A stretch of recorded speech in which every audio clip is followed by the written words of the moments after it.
Kabi, kisah teladan Nabi. Wah, yuk dukung Kabi dengan menekan tombol subscribe. Jangan lupa bunyikan tanda lonceng untuk notifikasi. Selamat menonton. Kisah Nabi Ismail alaihissalam, mukjizat air Zam-Zam. Apakah kamu tahu jika Nabi Ibrahim alaihissalam dikenal sebagai bapak para nabi?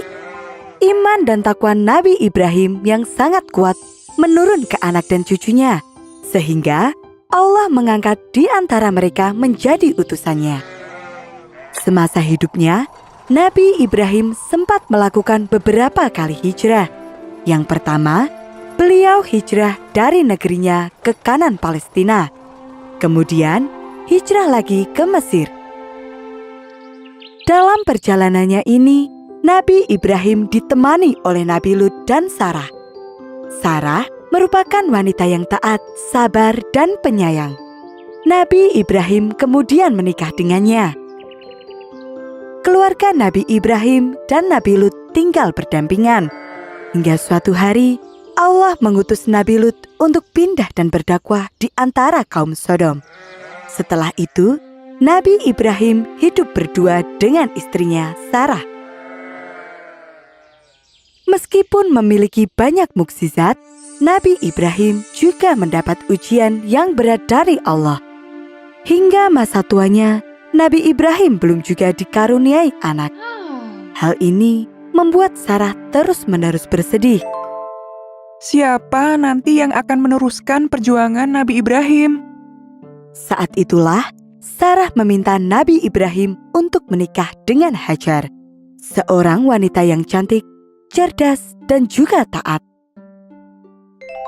Nabi Ibrahim mengabulkan permintaan Sarah. Setelah Nabi Ibrahim dan Hajar menikah, mereka dikaruniai seorang anak laki-laki. Dialah Nabi Ismail. Nabi Ibrahim sungguh bahagia. Dia begitu menyayangi Ismail kecil hingga membuat Sarah cemburu. Ketika perasaan itu tidak bisa lagi ditahan, Sarah meminta kepada Nabi Ibrahim untuk menjauhkan Hajar dan Nabi Ismail darinya. Allah menurunkan wahyu agar Nabi Ibrahim mengabulkan permintaan Sarah. Nabi Ibrahim pun meminta agar Hajar berkemas karena mereka akan pergi jauh. Setelah semuanya siap, mereka pun berangkat. Unta yang mereka tunggangi terus berjalan tanpa tujuan yang pasti. Memasuki padang yang gersang, hanya ada gunung batu dan lautan pasir.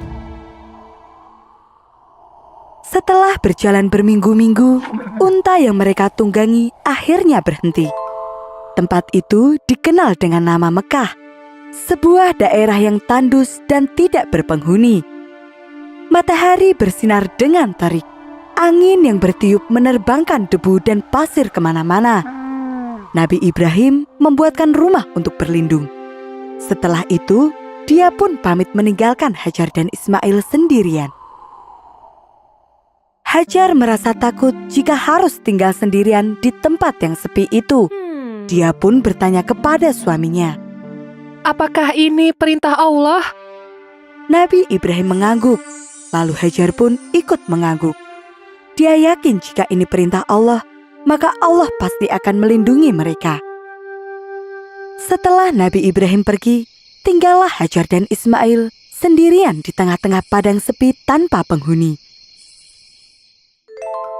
Beberapa hari kemudian, perbekalan mereka mulai habis. Ismail kecil mulai menangis karena haus. "Tenanglah anakku, Allah akan selalu melindungi kita," kata Hajar sambil menepuk Ismail kecil agar dia tenang.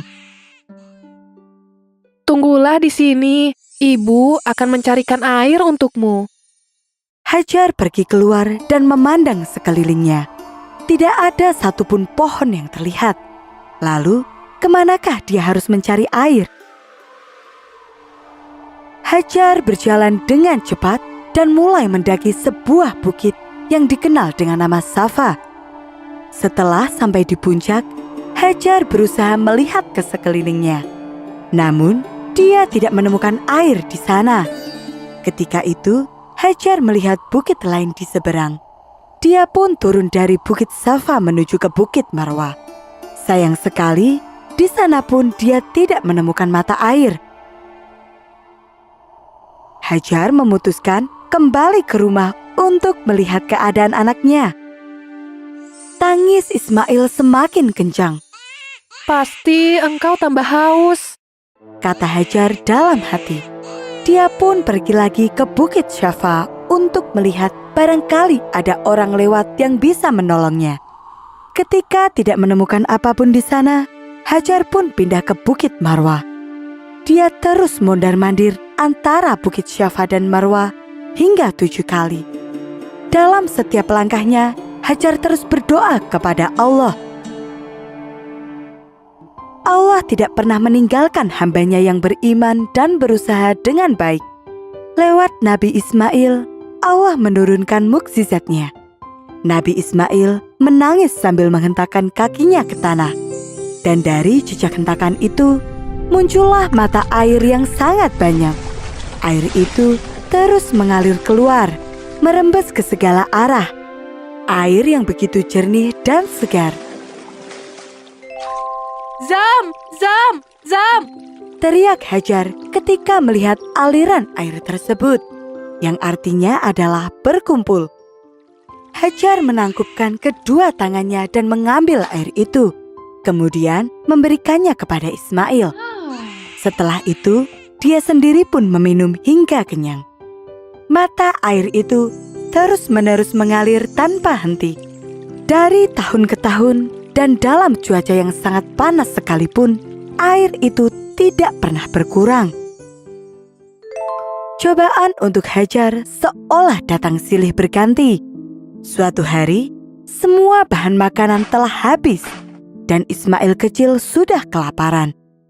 Untuk menunda rasa lapar itu, Hajar merebus batu-batu dan berkata, Tunggulah sebentar, makanan ini belum matang. Hari terus berganti dan Hajar tetap menjalani hidupnya dengan ikhlas. Dia tekun dan rajin bekerja. Dia tidak pernah mengeluh sekalipun. Mekah yang dulunya tandus dan tidak dihuni oleh manusia, kini berangsur-angsur mulai ramai. Mata air itu telah menarik para musafir dan pedagang. Mereka menyebut mata air itu dengan nama Zam-Zam. Dari merekalah Hajar bisa mendapatkan bahan makanan. Terima kasih atas bantuan Tuan selama ini. Sama-sama, Nyonya. Berkat mata air ini, kami semua jadi tertolong. Suatu ketika, Nabi Ibrahim datang berkunjung ke Mekah. Dia begitu terkejut ketika melihat daerah itu telah menghijau dan ramai dikunjungi orang-orang. Nabi Ibrahim merasa terharu dan bangga melihat putranya. Ismail kecil telah tumbuh menjadi anak yang cerdas, baik dan sopan. Dia juga tekun beribadah sesuai dengan ajaran ibunya. Nabi Ibrahim bersyukur kepada Allah atas semua perlindungannya. Suatu hari, Nabi Ibrahim mendapat mimpi yang sangat mengguncang hatinya. Dalam mimpi itu, Allah memerintahkan untuk mengorbankan putranya sendiri, menjadikan Nabi Ismail sebagai persembahan untuk Allah. Mimpi itu membuat Nabi Ibrahim merasa gelisah. Saat itulah iblis mencoba untuk menggoda Nabi Ibrahim dan menggoyahkan hatinya. Bagaimana bisa dia menyembelih putra yang begitu disayangi? Nabi Ismail melihat kegelisahan yang dirasakan oleh ayahnya. Dia pun bertanya, hal apa yang membuat ayahnya tersebut gelisah? Nabi Ibrahim kemudian bercerita, Wahai anakku, sesungguhnya aku melihat di dalam mimpi, aku menyembelihmu. Bagaimana pendapatmu? Wahai ayahku, kerjakanlah yang diperintahkan Tuhanmu. Sungguh di luar dugaan, Nabi Ismail yang kala itu masih berusia remaja, memiliki iman dan pendirian yang teguh. Dia menguatkan hati ayahnya dan meyakinkannya bahwa inilah perintah Allah dan harus dilaksanakan. Insya Allah, engkau akan mendapatiku sebagai orang yang sabar, Ayah. Mendengar ucapan anaknya ini, Nabi Ibrahim pun merasa yakin. Sebelum hari pelaksanaan, Nabi Ismail memiliki 3 permintaan, yaitu 1. Mengencangkan tali yang mengikatnya, agar saat disembelih dia tidak meronta dan membuat ayahnya iba. 2.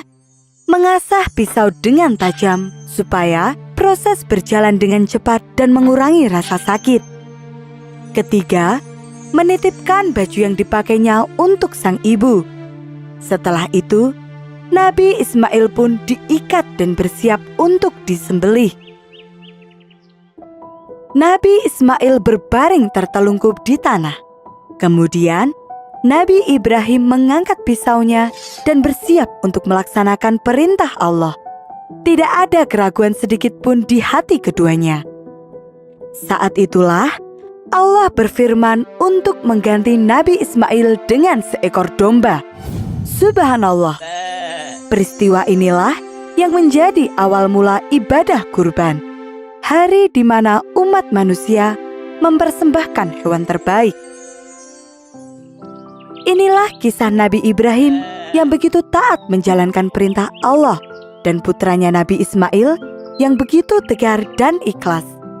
Setelah peristiwa itu, Nabi Ismail semakin tekun dalam beribadah. Dia belajar dengan sungguh-sungguh dan selalu mengamalkan semua yang diajarkan oleh Nabi Ibrahim.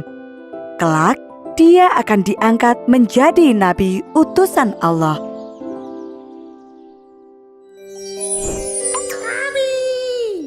Kabi akan membawamu melihat banyak sekali kisah interaktif yang menarik. Ada kisah 25 nabi dan rasul, kisah wanita hebat dalam Islam, kisah para tokoh dalam Islam, hingga kisah fabel yang disebut dalam Al-Quran. Kisah interaktif akan memberimu pengalaman membaca yang luar biasa.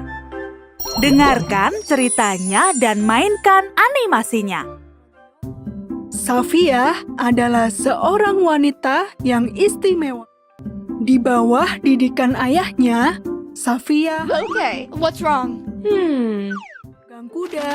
Jika dilihat, Safiyah mirip seperti seorang kesatria.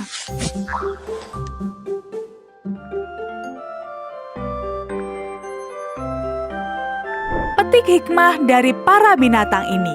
Kisah mereka abadi di dalam Al-Quran. Yuk kita mulai dengan membaca kisah Nabi Adam hingga Nabi Muhammad. Download aplikasinya di Google Play Store atau App Store.